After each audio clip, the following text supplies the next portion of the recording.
Assalamualaikum warahmatullahi wabarakatuh ya. Kali ini saya ingin menerangkan tentang contoh apa itu soal-soal mengenai eksitasi harmonik ya. Jadi kalau tadi itu sudah kita terangkan tentang teorinya ya. Di textbook itu ada contoh soalnya atau soal-soal yang coba kita bahas sekarang ya. Anda bisa lihat di soal nomor 31 ya. 31 itu disuruh mencari koefisien redaman C ya. Koefisien redaman C. Ketahui masanya sekian, amplitudo gaya eksitasi adalah sekian, 24546 Newton ya. Nah, saat resonansi, dia itu punya simpangan maksimum sebesar 1,27 cm ya.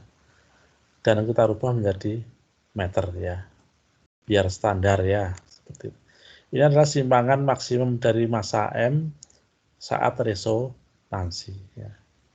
Nah, saat bergetar itu diukur bahwa periodenya sebesar 0,2 sekon atau 0,2 detik. Itu periode daripada getaran itu kan ya.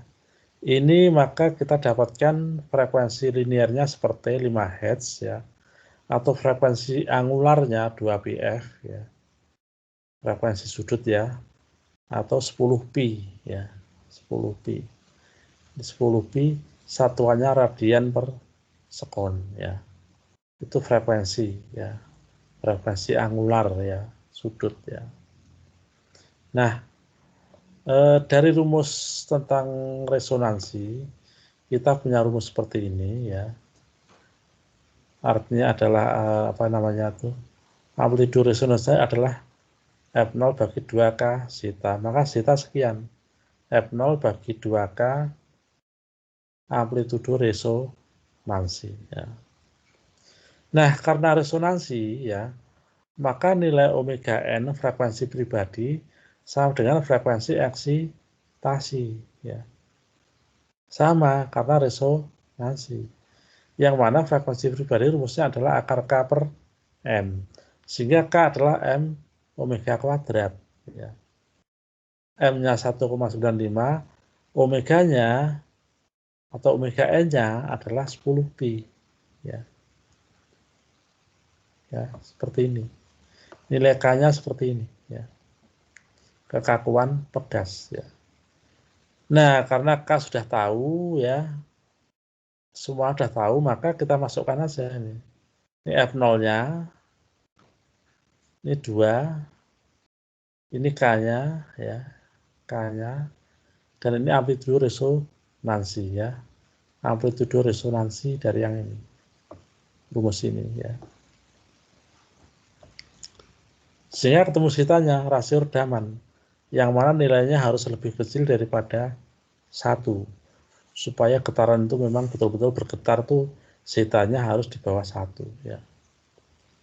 Nah, rasio redaman itu rumusnya kan C per cc ya. Maka C sama dengan zeta kali cc atau zeta kali 2M omega n ya. Dan semua data ini sudah tahu kan, zeta dari sini, M dari soal, omega n juga dari uraian di atas ini ya. Maka nilai C ini koefisien redaman bisa dicari ya. Itu mengenai mencari soal yang 31 ya. Nah, soal 35 itu agak rumit ya, tapi ini ada 2 kondisi ya. Di sini suruh mencari rasio redaman. Zeta-nya berapa? Dengan 2 data ya, 2 data eksperimen lah ya. Saat resonansi didapat amplitudonya sekian, 0,58. Ya. Itu saat resonansi. Nah, saat frekuensi eksitasinya adalah 0,8 frekuensi pribadinya, amplitudonya sekian, 0,46. Yang itu lebih kecil daripada saat resonansi ya. Lebih kecil saat resonansi ya. Nah, dengan 2 tata ini kita disuruh mencari berapakah rasio redamannya ya. Sehingga di sini ada yang namanya rumus yang tadi saya tuliskan ya. Nah, amplitudo ini untuk kasus keterangan paksa ini, itu kalau digambar itu seperti ini, seperti gunung. Ya. Hanya kalau rumus ini digambar, dia seperti gunung. Ya. Ya. Yang vertikal ordinatnya adalah amplitudonya, simpangan ya. Yang horizontalnya adalah omega per omega n atau rasio frekuensi. Ya. Nah, saat omega sama dengan omega n atau omega per omega n 1 ya, dia berada di puncak gunung. Inilah yang namanya amplitudo resonansi ya.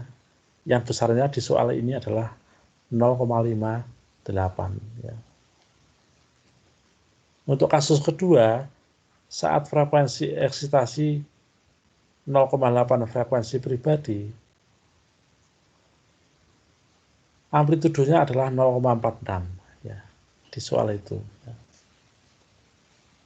Nah, dengan dua data ini, ya, berapakah rasio redamannya? Kan begitu ya. Nah, kita kembali ke rumus kondisi kasus pertama itu resonansi ya. Dari rumus ini, maka kita isi, kita ganti harga ini. X resonansi sekian, F0 per K saya kurung sendiri, bagi 1/2 zeta ya. Atau F0 per K adalah sekian ya. Jadi F0 per K adalah 2 zeta kali ini kan ya, sekian. F0 itu amplitudo gaya ekstasi, K itu kan pegas.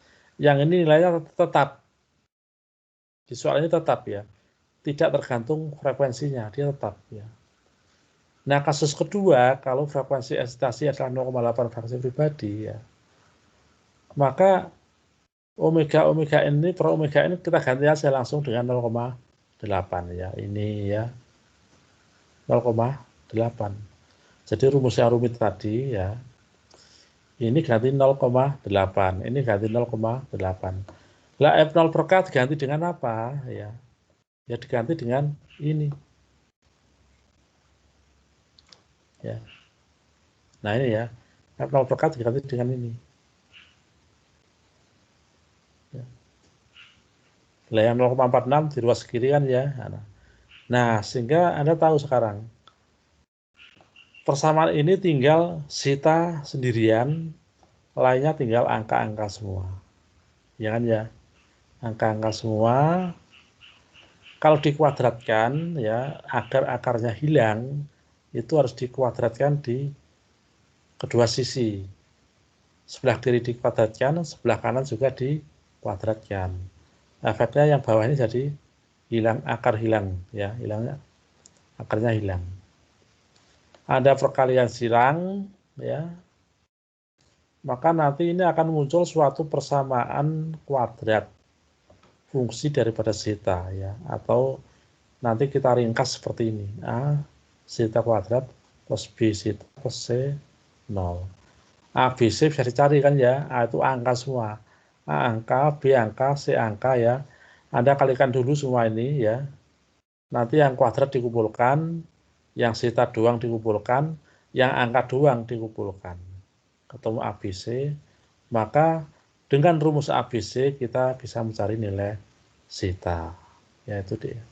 Itulah barangkali uraian pagi ini ya, ini sekarang ini ya. Jadi terima kasih. Wassalamualaikum warahmatullahi wabarakatuh.